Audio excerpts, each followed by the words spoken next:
Molecular orbital energy level diagram of lithium के बारे में बात करते हैं जी। हमने डायटॉमिक और होमोन्यूक्लियर लिथियम का जो है मॉलिक्यूल उसकी एनर्जी डायग्राम को देखना है, और एनर्जी लेवल डायग्राम से हमारे पास मॉलिक्यूलर ऑर्बिटल ट्रीटमेंट के अकॉर्डिंग किस तरह से आएगी। इसके लिए हम देखते हैं कि सबसे पहले हम लिथियम की जो कॉन्फ़िगरेशन लिखते हैं ना, ठीक है, वो हमारे पास क्या होती है जी। हम लिथियम के लिए लिखते हैं, हम क्या कहते हैं कि इसका एटॉमिक नंबर 3 होता है।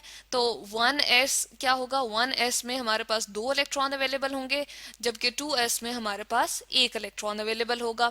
अब इनको क्या करना है, हमने एनर्जी लेवल डायग्राम के अकॉर्डिंग जो है वो शो करना है। तो हम देख लेते हैं कि 1s ऑर्बिटल और 2s को हम किस तरह से रिप्रेजेंट करते हैं। हमारे पास ये है जी डायग्राम, ठीक है। इसके अकॉर्डिंग हम देखते हैं कि सबसे पहले हमारे पास ये जो है, इसको हम क्या कहते हैं जी, हमारे पास है, हम कहते हैं 1s है, ठीक है। इसी तरह से ये 1s हमारे पास एक लिथियम आ रहा होता है, और दूसरी तरफ भी हमारे पास 1s होता है और लिथियम अवेलेबल होता है, ठीक है। एक तरफ, इस तरफ भी हमारे पास लिथियम एटम है, ठीक है, उसका हमने 1s को शो किया, और इस तरफ भी हमारे पास लिथियम एटम है जिसके 1s को यहाँ पर हम क्या कर रहे हैं जी, रिप्रेजेंट कर रहे हैं, ठीक है। अब क्या होगा, इसमें हमारे पास कितने अवेलेबल हैं जी, इलेक्ट्रॉन 2 अवेलेबल हैं। इसी तरह से हमारे पास यहाँ पर भी 2 अवेलेबल हैं।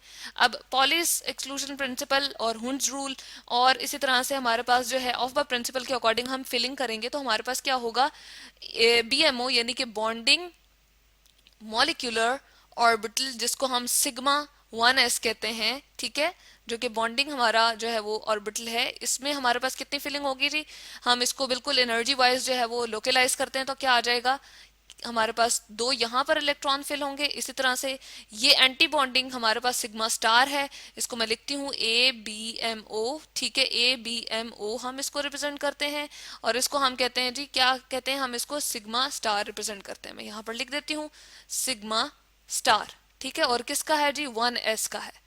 तो यहाँ पर हम लिख सकते हैं सिग्मा स्टार ऑफ 1s, ये हमारे पास आ जाएगा।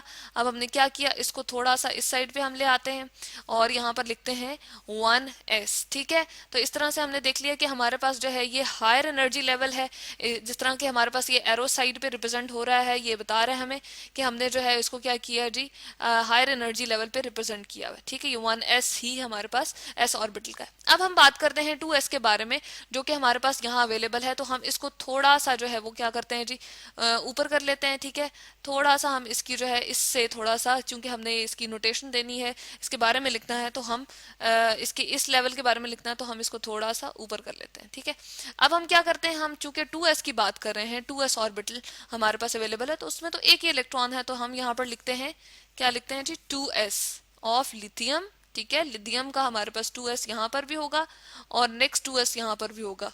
अब इसमें एक एक इलेक्ट्रॉन हमारे पास जो है इस तरह से अवेलेबल है।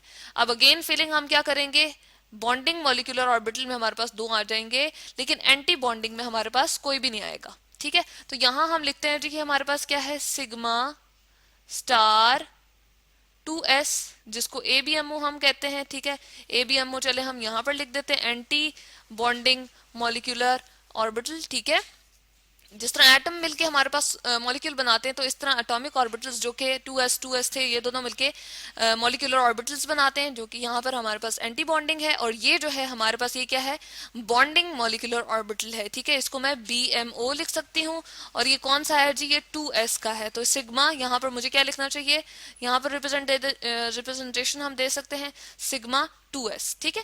तो इस तरह से हमने देखा कि हमारे पास जो है यहाँ पर फिलिंग हो गई है, जबकि इसके एंटी बॉन्डिंग में हमारे पास कोई भी इलेक्ट्रॉन प्रेजेंट नहीं है। जब हम लिथियम का बॉन्ड ऑर्डर कैलकुलेट करते हैं, तो बॉन्ड ऑर्डर की कैलकुलेशन के लिए हम साइड पे यहाँ पर देख लेते हैं बॉन्ड ऑर्डर, ठीक है। बॉन्ड ऑर्डर हम निकाल लेते हैं इसका, और किस तरह से आ जाएगा, हम देख रहे हैं कि हमारे पास, चलें टोटल हम कैलकुलेशन करते हैं कि हमारे पास बॉन्डिंग में कितने हैं जी, 1 2 3 4 इलेक्ट्रॉन अवेलेबल हैं, और 4 की हमने एंटी स्पिन करके उसको रिप्रेजेंट किया है। और पॉलिस एक्सक्लूजन प्रिंसिपल के अकॉर्डिंग इनकी देखें हर एक स्पिन जो है वो डिफरेंट है एक दूसरे से। तो यहाँ पर एनर्जी लेवल एक ही है, लेकिन हम स्पिन कह रहे हैं कि हमारे पास ऑपोजिट है। तो इस तरह से हमें यहाँ पर नजर आ रहा है कि ये बॉन्ड हमारे पास क्या है, पॉलिस एक्सक्लूजन प्रिंसिपल के अकॉर्डिंग जो है वो हमारे पास क्या है, एक्सक्लूसिव है इनकी स्पिन।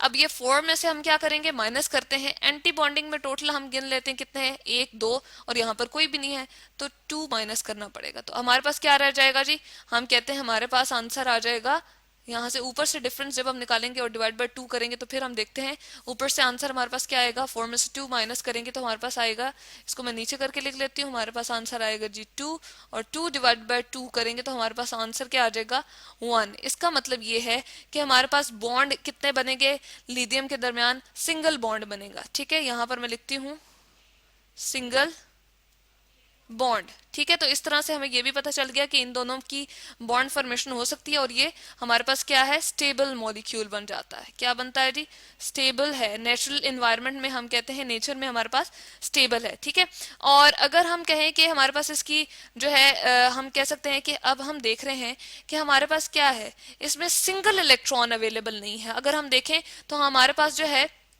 यहाँ हम देख रहे हैं कि एंटी बॉन्डिंग ऑर्बिटल्स में हम देख रहे हैं कि हमारे पास मॉलिक्यूल जो है, हम देख रहे हैं कि यहाँ पर स्टेबल है एक तो, और दूसरी हम बात करें कि यहाँ पर सिंगल इलेक्ट्रॉन अवेलेबल नहीं है।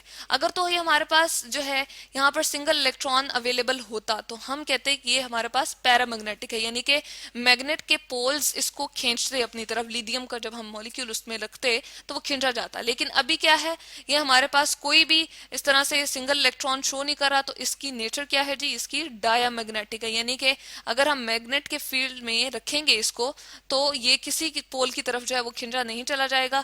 इस तरह से ये क्या है, हमारे पास डायामैग्नेटिक है। ठीक है, तो ये उस पोल्स की तरफ, मैग्नेट के पोल की तरफ अट्रैक्ट नहीं होगा। इसके जो हम कहते हैं कि हमारे पास जो है वो क्या होते हैं कि जो इसके हमारे पास अगर हम मॉलिक्यूल के वेपर्स ले लेते हैं या मॉलिक्यूल्स ले लेते हैं तो ये मैग्नेट की तरफ अट्रैक्ट हमारे पास नहीं होंगे। ठीक है, और ये हमारे पास मोस्टली किस फॉर्म में, वेपर फेज में एग्जिस्ट कर रहा होता है, स्टेबल होता है, और इसकी बॉन्ड एनर्जी की जो कैलकुलेशन आ जाती है वो क्या होती है जी, बॉन्ड एनर्जी की अगर मैं बात करूं यहाँ पर तो वो हमारे पास ऑलमोस्ट आ सकती है, इसको हम लिखते हैं जी, उसकी कैलकुलेशन हमने की और उसके अकॉर्डिंग हमारे पास आई 110 किलो जूल पर मोल। ठीक है, तो इस तरह से हमने देखा ये हमारे पास हाइड्रोजन मॉलिक्यूल से क्या है जी, ये कम होती है, और जो हाइड्रोजन मॉलिक्यूल के लिए हमारे पास होती है वो कितनी होती है, उसको भी हम यहाँ पर लिख सकते हैं। हमारे पास जो है उसके लिए जो बॉन्ड एनर्जी हमारे पास आ रही होती है वो आ रही होती है 435, यहाँ पर हम लिख सकते हैं 435 किलो जूल पर मोल, जो कि ज्यादा है। ठीक है,